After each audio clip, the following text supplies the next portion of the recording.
मस्जिद नबवी के इंजीनियर ने क्या मौजज़ा देखा कि सुभान अल्लाह कहने पर मजबूर हो गया। प्यारे साथियों, वो इंजीनियर जिसे मस्जिद नबवी की तामीर के दौरान अल्लाह की कुदरत का एक ऐसा मंजर देखने को मिला जिसने उसका दिल भी हिला दिया और सुनने वालों के ईमान को भी ताजा कर दिया।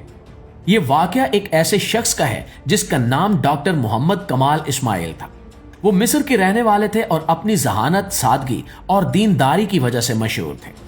बचपन से ही इनकी जहानत सबको नजर आने लगी थी। कम उम्री में ही इन्होंने अपनी तालीम मुकम्मल कर ली और इंजीनियरिंग के मैदान में बहुत बड़ा नाम पैदा किया। इन्होंने यूरोप की बड़ी यूनिवर्सिटियों से आला तालीम हासिल की और इस्लामी तर्ज तामीर पर बहुत अहम प्रोजेक्ट मुकम्मल किए। इनकी काबिलियत और ईमानदारी देखकर सऊदी हुकूमत ने इन्हें हरमैन शरीफैन यानी मस्जिदुल हराम और मस्जिद नबवी की तौसी और तामीर की निगरानी की जिम्मेदारी सौंपी। ये जिम्मेदारी दुनिया की सबसे बड़ी जिम्मेदारियों में से एक थी, क्योंकि ये कोई आम इमारत नहीं थी बल्कि अल्लाह के घर और रसूलुल्लाह सल्लल्लाहु अलैहि वसल्लम की मस्जिद की खिदमत थी। हैरानकुन बात यह है कि डॉक्टर कमाल इस्माइल ने इस काम के बदले 1 रुपया भी लेने से इनकार कर दिया। उनका कहना था कि मैं अल्लाह के घर की खिदमत के बदले दुनिया का पैसा कैसे ले सकता हूं।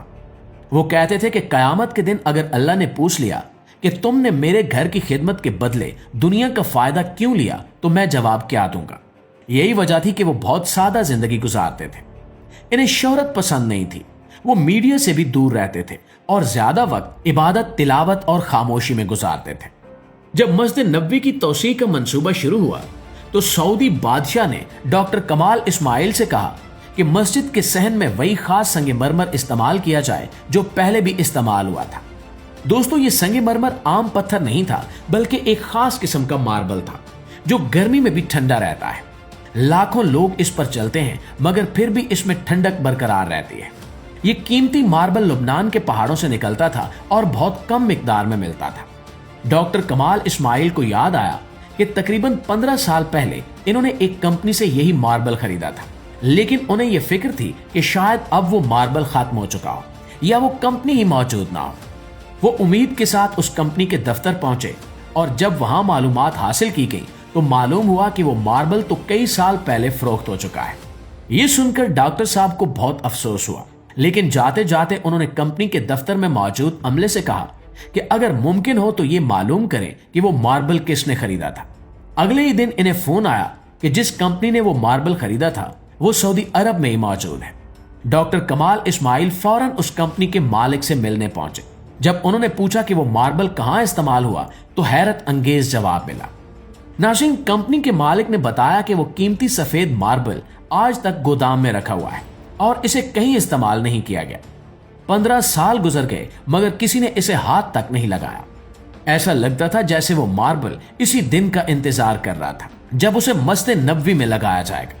ये सुनकर डॉक्टर कमाल की आंखों से आंसू बहने लगे। इन्हें महसूस हुआ कि ये अल्लाह की तरफ से एक खास इंतजाम है और किसी मौजज़े से कम नहीं है। उन्होंने कंपनी के मालिक को एक खाली चेक दिया और कहा कि इसमें जो कीमत चाहे लिख लें, मगर कंपनी के मालिक ने भी बड़ी आजी दिखाई और कहा कि अगर ये मार्बल मस्जिद नबवी के लिए है तो ये हमारे लिए भी एजाज की बात है। दोस्तों, ये वाकया सुनकर इंसान वाकई हैरान रह जाता है। कभी कभी अल्लाह ऐसा इंतजाम कर देता है जो इंसान की सोच से भी बाहर होता है। जब नीयत साफ हो और मकसद अल्लाह की रजा हो तो अल्लाह खुद रास्ते बना देता है। यही वजह है कि मस्जिद नबवी की तामीर सिर्फ पत्थरों और ईंटों का काम नहीं है बल्कि ईमान, इखलास और मोहब्बत की कहानी है। ये वही मस्जिद है जिसकी बुनियाद खुद रसूलुल्लाह सल्लल्लाहु अलैहि वसल्लम ने अपने मुबारक हाथों से रखी थी।